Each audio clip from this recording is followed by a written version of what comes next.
Welcome, fellow bookworms, to Tibra's Den. My name is Whitney, and I have an updated 25 Days of Bookmas for you. We finally read With No One as Witness by Elizabeth George. I was supposed to read this last month. Didn't get to it, but got to it this month and really actually enjoyed it. So this is one of my least anticipated reads. I'm reading them in order from least anticipated to most anticipated, and this is the fourth book I'm reading, and so you can see it's pretty low on the list. It ended up getting 5 stars, so color me surprised, but yeah, I did not expect that at all. Definitely 4 for 4 so far on the books my husband and sister-in-law picked out, and I can't wait to get into the next ones. But we're gonna go over the premise of this book. I'm gonna go over my CAWPILE rating, and then because I enjoyed it so much and it deals with a lot of like social issues, I decided to go ahead and do discussion questions. And so this is book of the month for April. I haven't done a book of the month since I DNF'd the last one in February. And this one was obviously kind of impromptu, so I just did one set of discussion questions. I'm not breaking it down week by week. So if you're interested in reading this at all, you can go ahead and read it and then jump back onto this video and do the discussion questions after you read it. If you don't think you're interested in reading this, I hope you'll stick around throughout the discussion questions because you can definitely participate just based on social issues in general in real life, even if you haven't read the book and can't relate to the social issues within the book to real life. I will say, if you're going to be reading this book, I do want to give a trigger warning. It is a murder mystery, and so, even based on the synopsis, it's dealing with a killer targeting young adolescent boys, and also it deals with people who prey on children, and then there's also kind of something that happens later on that can be very, very upsetting. So, again, it deals with a death, but of a different type, and kind of really, really hits you hard. So, just keep in mind if you're going into this book that it is a very heavy book, but it is so well written and it deals with a lot of important issues. And so I definitely think it's worth the read if it's not going to be too triggering for you. Before we jump into it though, if you guys could go ahead and give this video a like, it really does help out the channel. And then also go ahead and subscribe and hit the bell notification so you don't miss out when I do upload. But let's go ahead and talk about this book. So it is like a British detective novel, kind of a murder mystery thriller type book. And like I said, just now it does deal, there's a serial killer targeting young adolescent boys. And so that's a predominant theme. And when she's like describing the crime scenes and such, like she really goes there.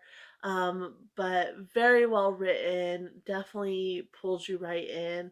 And so it follows Detective Inspector Lindley, who I'm pretty sure is a character it's like a series character that she uses. Although this one was perfectly easy to read as a standalone. But yeah, he's following him and he's on this case. And then you also have Barbara Havers, who's a detective constable, and Winston Nakata, who just was promoted to detective sergeant. And then you also have points of view from the serial killer as well, and a couple other points of view. Like in the beginning, it starts with the one kid that is targeted. Um, so yeah, it just follows those characters. But I would say, uh, Detective Inspector Lindley is definitely probably like the main character, even though it follows like Barbara very closely as well. But let's go ahead and talk about the CAWPILE rating, which again, if you're not familiar with CAWPILE rating, it is a system where you rate different categories and then you can average those out to get a star rating if you'd like. And I'll leave the original creator down below if you're interested in it.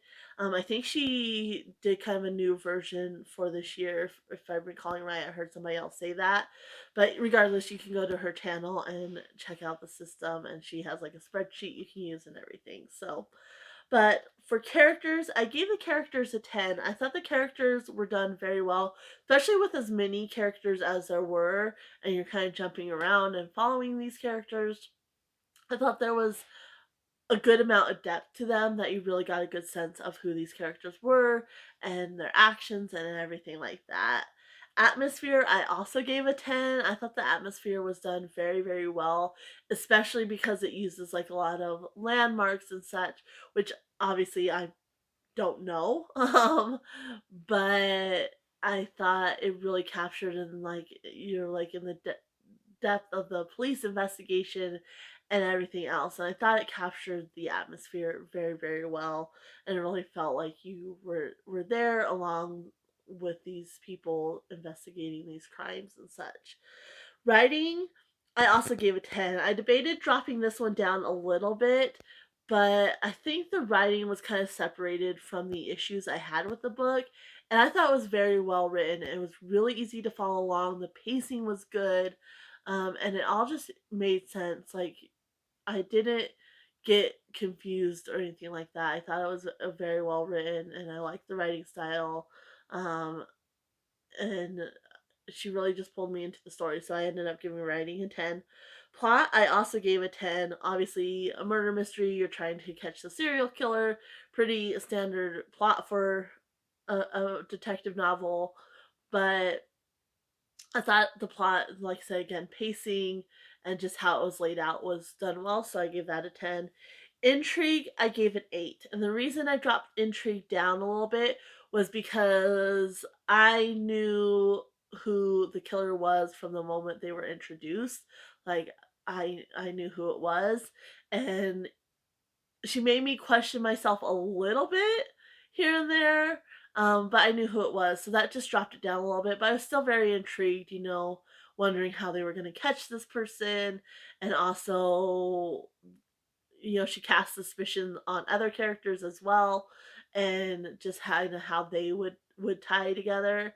And so I was intrigued from the beginning to the end, but because I knew who it was, that just dropped it down.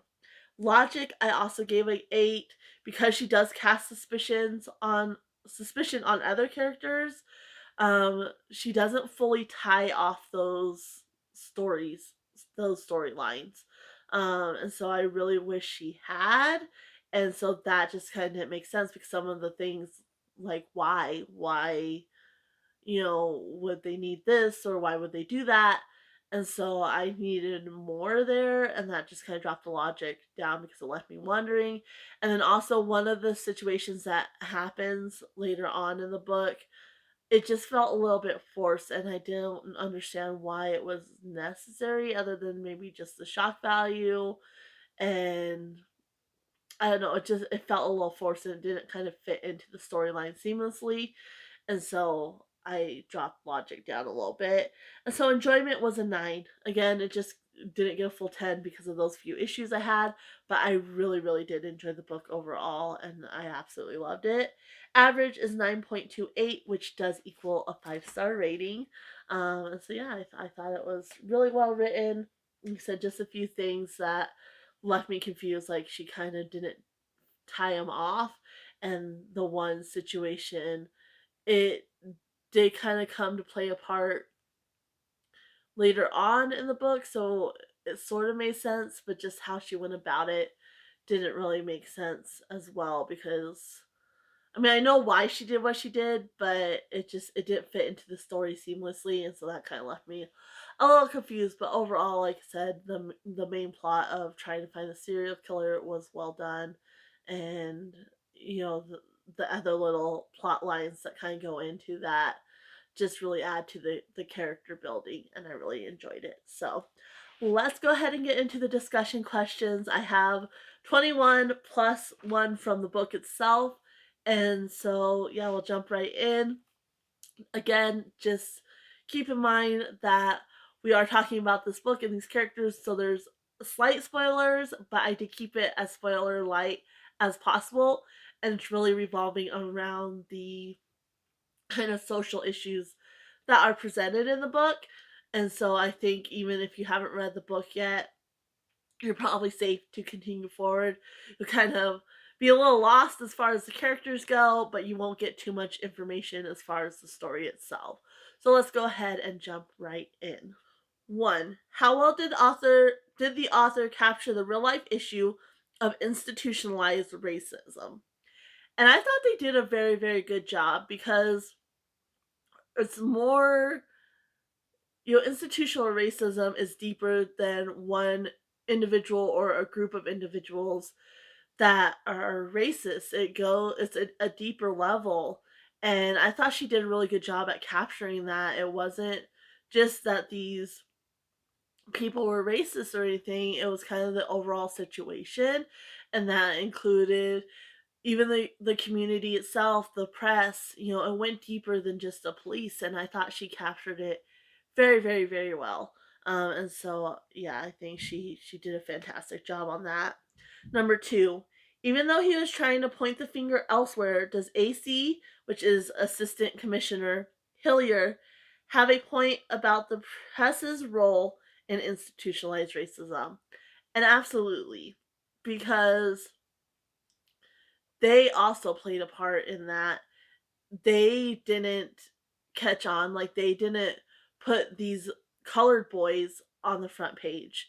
It wasn't until the one boy who was white got murdered that it made big news. And then the police kind of pointed him like this is a serial killer and everything like that. And so they didn't catch on because they kind of discounted the boys too.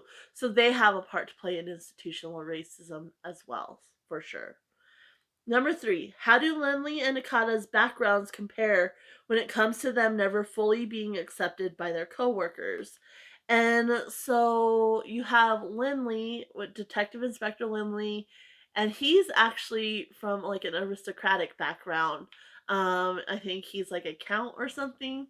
And so he's kind of from a higher class. And then Nakata, he is his background is from like a poor community. He was part of a gang, like crime, everything like that.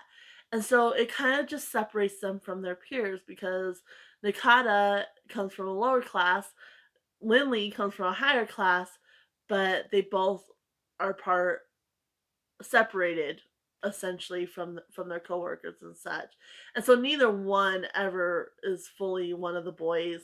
And Lindley further has kind of a separation because now he's acting as superintendent because the other one was injured. Um and so he got placed in that position as acting superintendent, but so he's kind of higher rank and higher class, and so he never can fully integrate. And then Nakata, because of his background of crime and such, and then also the color of his skin, he's never able to fully integrate either. So number 4, was Lindley right to stand up against AC Hillier in regards to Winston Nakata? And so Hillier is basically using Nakata to kind of ease the press and the public's perception because you have a black man from, a background of crime, so he's kind of using that. Like, look, he's in a higher position. Like he's made good. He went from crime to the right side of the law, and we have him like we're not racist or anything because we have him in a position of power, and however you want to say it. He's kind of pushing him at the press, and in this instance, he's trying to use Dakata's background for a story and put it, on the front page, which causes risk to Nakata. And so Lindley was absolutely 100% right to stand up and say, no, we're not doing this. This is not okay. You're putting him at risk. And what you're doing is not okay anyway, but definitely not when you're going to put him and his family at risk. So I think he 100% did the right thing for sure. And in what ways, this is number 5, in what ways does Winston Nakata face racism on the job? And so, obviously, we touched a little bit on him not fully being able to integrate. He's kind of not fully embraced. If people do embrace him, it's kind of forced. You can tell they're not just comfortable with him. They're trying to make a point like, look, I'm not racist. Like, hey, buddy. And so that's kind of the more obvious one. The not so obvious one is his promotion and how he's being used on especially this particular job. His promotion was because they again wanted to show like, look, we have somebody higher ranking that is a person of color, and he's on this case, but he's a higher rank, and so he didn't get his promotion on his own merits, which he absolutely deserved to have that. So he was overlooked for the promotion until it suited the higher ups, and then they're like, oh, okay, like we'll give you the promotion. So that right there, shows that. And then also just again being used, like they're not putting anybody else in front of the cameras. They're specifically targeting him, so just how he's used on the case is an issue as well. Instead of allowing him to do his job, they're no, we're gonna push you, like you need to be at the press conferences and everything like that. And so we really see that, not only does he face it just on one level, he can't even get a promotion. He has based on what he's earned. It's based because they need to show like that. There's an agenda to it essentially. So number 6, why does being a cop cause Nakata to be an outcast in his community? And so again, his community's a poorer community of crime and gangs and such, and so they don't trust the police, and now he's part of the police, and so it makes him kind of a traitor in a sense. Like, so we can't trust you now either, especially because you kind of know the inner workings of what goes on here because you were part of this community, and now you're one of the police, and so you're a traitor.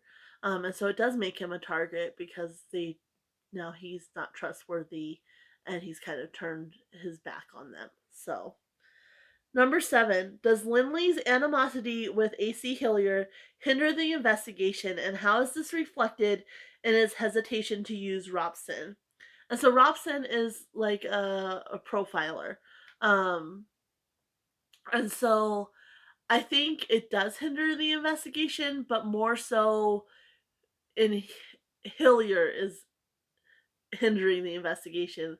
Like he's constantly overstepping his bounds and undermining Lindley, which hinders the investigation. But because Lindley is so hung up on Hillier overstepping his bounds and kind of pushing Robertson where he doesn't belong, he just doesn't want to use him at all and is trying to kind of block him and not use him, which he does. Like, he does, and part of it, he doesn't really believe in profiling. And so that kind of causes an issue. But I think, if Hillier hadn't overstepped, he would have been more open to using him.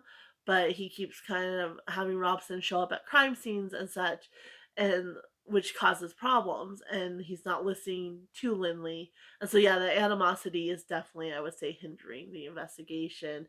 And Lindley's reluctance to use Robson is increased because of Hillier kind of overstepping those bounds. Number 8, what are the pros and cons of allowing the press in on the investigation? And so in the book, they allow the press in to kind of make it more transparent and everything. And so that's kind of a good thing. Like, it shows kind of a background look at what the police are actually doing, because the public just sees that there's no progress being made. They don't see all the work that the police have to do to make any progress. And so it can be a good thing to have a reporter in on the inside seeing exactly what the police are doing every day and what they have to deal with. But at the same time, it can also be a big con, and I think the con definitely outweighs the pros in this situation, because if you don't have a reporter that you can trust and you can control, if they leak any sensitive information, that can hinder the investigation, and then it can also cause issues like if they let out information that is super sensitive with copycat killers and things like that. And so it's kind of a fine line. And if you don't have a reporter you can trust, which in this case the reporter they end up getting is from a tabloid, I believe, like you can't, and so it does cause a problem for sure. And I don't think you can fully control that. And so I think it's better to err on the side of caution and not let them have free access to the investigation. And then in this situation, also, he's highlighting the specific detectives on the case, which can put them in danger as well. So, and which brings us to the next question, number 9. Did Corsico, who is the reporter, cross a line in giving out too much personal information on Lindley? And I think absolutely. He kept like, it's not my fault, like I didn't give out that, I gave out generic information, but he really didn't. He let the information of the area that Lindley lives in known. And it's easy to find somebody if you have an overall area and you know what they look like and such. And there's a serial killer on the loose, and Lindley's on the case, and so it was completely inappropriate for him to give out that information. And he's just denying it. And then we see it, he's trying to get background on Nakata and use Nakata's story and such, which would put him and his family at risk. And so it's a complete issue, and he crossed the line with Lindley, and he's trying to cross the line with Nakata too. And so but he doesn't see that. He just sees it as, well, they have a right to know. And in a way, like, Lindley encouraged that in on a certain level, because he just wanted to keep him out of the investigation and away from his other officers. So yeah, do a background on me and my aristocratic background and such, but he didn't expect him to post, where he lives. Like, yeah, he didn't do the actual address, but he gave enough information that someone could easily find Lindley. And so it was crossing line for sure. And then we move on to Barbara, who is the detective constable, and she's a major character in this book as well. And we follow along from her viewpoints very frequently. So, but did Barbara overstep her bounds in regards to Azar's discipline of Hadia? And so Azar is the single father to Hadia, and they are Barbara's neighbors. Um, and so in this situation, she takes Hadia to a place Hadia is not allowed to go. And Azar finds out, because she has the CD. But the problem is she lied to him about it. And she also didn't tell Barbara that she wasn't supposed to be there until later on. And so, Barbara's trying to intervene on Hadia's behalf. Like, look, I took her there. Like, it's not her fault. And he's like, well, no, she lied to me. Um, so she is overstepping her bounds because she's trying to undermine his discipline. And so that's not her place. She's their neighbor. And so, yeah, I think she definitely kind of oversteps for sure in that instance. And at number 11, despite how she dresses, would Barbara be taken more seriously if she were a man? And I think she would, actually, because I think there's just in general, there's more pressure on women to be more put together and then also follow directions more readily. And so I think if she were a man, like, I think with how she dresses and such, it would still be an issue, but I don't think it would be as much of one. And so I don't think there would be as much attention drawn to her because of her looks and such. But of course, we can't say that for certain, but I honestly do think that there's more pressure on women in general to be more put together and, like I said, follow directions. And Barbara is the complete opposite of that. She's kind of a wreck. So I do think she would be taken more seriously if she were a man in this position. Like, her intuition and her smarts on a case and her strengths would be taken more seriously if she were a man presenting the same front versus a woman presenting that front. So, number 12, in what ways are gender inequality and sexual harassment represented? And so, this is kind of more of an undertone. It's really more about the racial issues in this book, but there is kind of an undertone of that sexual inequality as well. We see it here with Barbara, and then we also see it at Colossus, which is um, a program for at-risk youth with Ulrich, who is like the director of that program. And so we see it in both places, but like Barbara in particular, there's the one detective that she doesn't get along with, and they're kind of in this argument, and he goes basically to the fact that nobody would want to sleep with her. And so that is completely harassment. And we see it with that not being taken seriously, even by Lindley, who is a good guy and he's on Barbara's side, but he just kind of tells her to let it go, essentially. And so we see that and that kind of inequality there because, she wouldn't have been able to go there to him if she went into his sexual life and called him out on something like that. I think the repercussions would have been a lot more for her, where for her, oh, you just need to let it go. Um, and so, yeah, it's not taken seriously, and it went in that direction in the first place, which she would have never gone in that direction. So I think that's kind of part of it, and then just leaving her out, and like she even has a conversation with Nakata about something about information, and he goes, why? Because you're a woman and I'm a black man, or the vice versa. I don't remember exactly how it was phrased, but it's like, so she's kind of left out as far as like information, but part of that might be due to her rank, because she was demoted, and so she's constable, not sergeant anymore. She's been trying to reinstate her rank. And so that might have part of it too. But I think, with everything, like her looks play a big role. And I think she would be taken more seriously if she were a man, as far as kind of going off on her own, and then kind of the direction when there is an argument, then kind of going in that direction, and then not being taken seriously on that, being left out of information. Like, it just kind of all shows that gender inequality. And then with Earlreich, that situation, like she's in a position of power, and part of it, she's sleeping with one of the employees. So that's part of it. But I think, when she gives kind of directives, they kind of question her. And I think that kind of shows, if it was a man in that position giving the employees directives, I don't think they would have questioned that as much as they question her. And even if the man was sleeping with an employee, I don't think they would have the same reaction, which kind of shows that gender inequality. Like, they kind of call her out on it and harass her about it, um, and use it as a way to undermine her position. Or if it was a man, like, they wouldn't use that to undermine their position, and they probably would even, not even either not talk about it or kind of congratulate them, like, oh yeah, you're getting it or whatever. And so we do kind of see that inequality there for certain.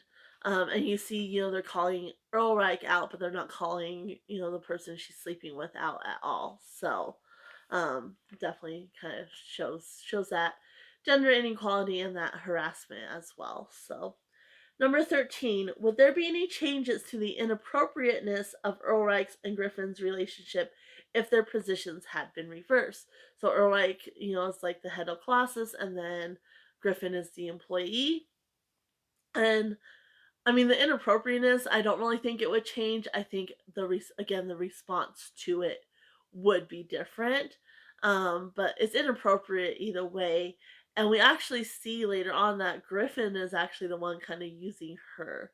And so even though she's the one in the position of power, so she kind of has that responsibility, he's the one that's kind of using her.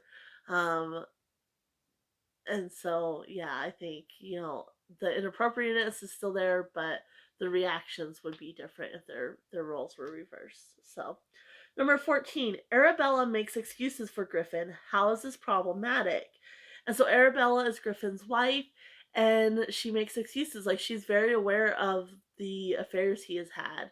But, well, he's so pretty, and he's drawn to strong women because it makes him feel strong, and like he needs this. And so she just makes excuses, and it's happening.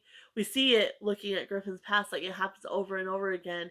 He has affairs with these women in positions of power, and then he ends up losing his job, and it affects more than just her. Like, if she doesn't care that her husband's having an affair, that's her business. But it affects more than just her because you have these women and these jobs, and it's going to affect her child down the line. And it just enables him and allows him, like, oh, I'm not doing anything wrong. Like, it's not my fault. I'm so beautiful. And like, these women just throw themselves at me when he's actually seeking them out and using his looks to his advantage. So, yeah, there's definitely an issue there for sure. She just kind of enables it. 15. Does Earlite cross the line in questioning the employees on their whereabouts off hours? And 100% she does. So she takes it upon herself to kind of start questioning them because some of these murders were tied to Colossus. And so she starts questioning these her employees. But the way she does it, she completely crosses the line. And it's like, that's a matter for the police. Like, you have no business in the personal lives of your employees and what they do off hours. Like, that is none of your business. And so, yeah, I think 100% she crosses the line, especially going to their home and talking to um, the people that are around them, like, completely inappropriate for sure. And number 16, how important are programs like Colossus for at risk youths? And so I was actually reading the acknowledgments, and I think she based this program in the book off a real program. And I think programs are important for any child, not just at risk youth, because I think any child could be at risk. Just obviously, people from poor communities where there's higher crime rates are at more risk. But I think programs are important for any child in general, but especially at risk youth because it gives them an option that they wouldn't otherwise have, which I think is extremely important for sure. So, number 17, what is the role of family and community in institutionalized racism and helping at risk youth? And I think, family and community play a huge role. And we see it in this book, like the cops, when the initial missing kids that were kids of color, they're kind of brushing them off. Oh, they're just run away. Or like the one kid's been in trouble and they go to talk to the mom and she just kind of brushes it off. Like, oh, like it's not an issue. And so that plays a role. Like if they're not going to hold their children accountable and they don't care, then that plays a role. And if they don't care, then why should the cops care, essentially? And the community, too. Like, time and time again, like, you have these kids, and the others in the community are influencing these kids. And so, and again, like, oh, well, they probably just ran away, or it's not like at Colossus, the kids go disappearing. Well, it's not uncommon for them to just decide they don't want to do the program anymore or whatever. And so it's just, kind of a bigger issue, and it does tie in to the institutionalized racism as well. Like I'm not very good at talking on the matter, but it does tie in for sure. And like I said, if they're not going to care and they're going to kind of write the kids off, then who's going to care on a bigger level, essentially? So, and number 18, is the overall premise of Mabel a good one? So I did mention kind of a trigger warning that this deals with people who prey on kids. Um, and so Mabel stands for Men and Boys in Love. And I think the overall premise of a safe place for somebody to go to talk is good. But so I would say yes on a certain level, but the problem is like where's that accountability? Um and so in this instance you have these men getting together and then they're kind of using that to set up instances. So it's not just a safe place to talk anymore.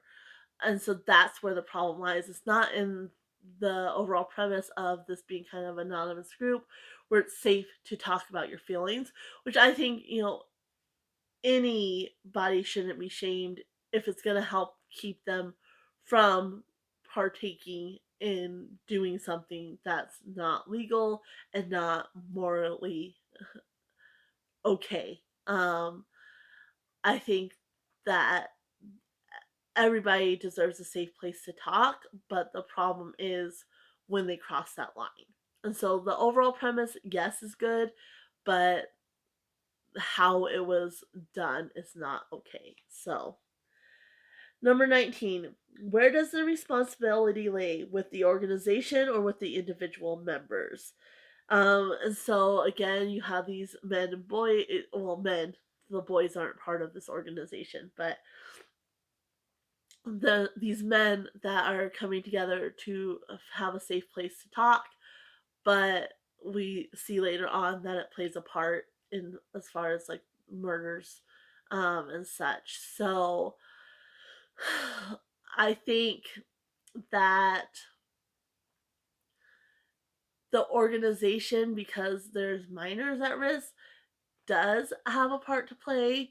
Like if they're completely clueless to what's going on, then that's one thing. Like you can't control, like, say you have alcoholics, which is completely different, but say you have alcoholics, like you can't control, they come to the meeting and then they go off and drink on their own. Like you can't control that. But if the meetings are being set up like for like, oh, here, you can go this place to get alcohol, then that's where the problem is. And so in this case, the meetings are being used to set up interactions between men and boys, which in that case, the organization does have a responsibility.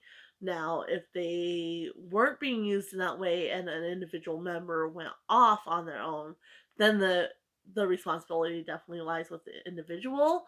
But the organization, like I said, does have some sort of responsibility if they're kind of being used as the catalyst for that, which in this case they are. So, and 20, do motel owners have a responsibility to report suspicious activity?